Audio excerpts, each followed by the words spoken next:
Maligayang pagdating sa Reading Bulilit.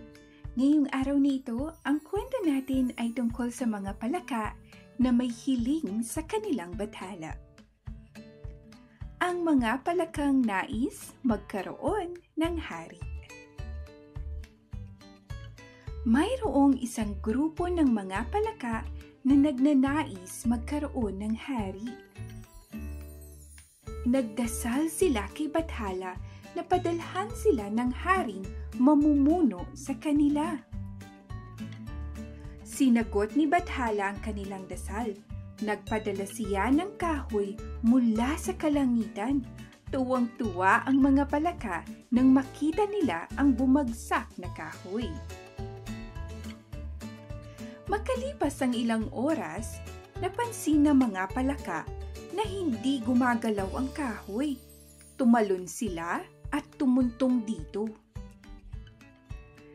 Naisip nilang walang saysay ang haring ipinadala ni Bathala. Nagdasal silang muli upang bigyan sila ng bagong haring mamumuno sa kanila. Sinagot ni Bathala ang kanilang dasal.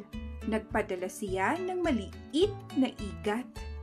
Natuwa ang mga palaka sa pinadalang igat. Makalipas ang ilang oras, napansin nilang masyadong mabait ang igat. Naisip nilang hindi karapat-dapat na maging hari ang mabait na igat.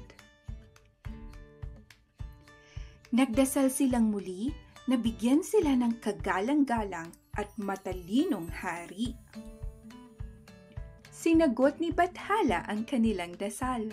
Nagpadala siya ng tagak. Isa-isang kinain ng tagak ang mga hindi makontentong palaka.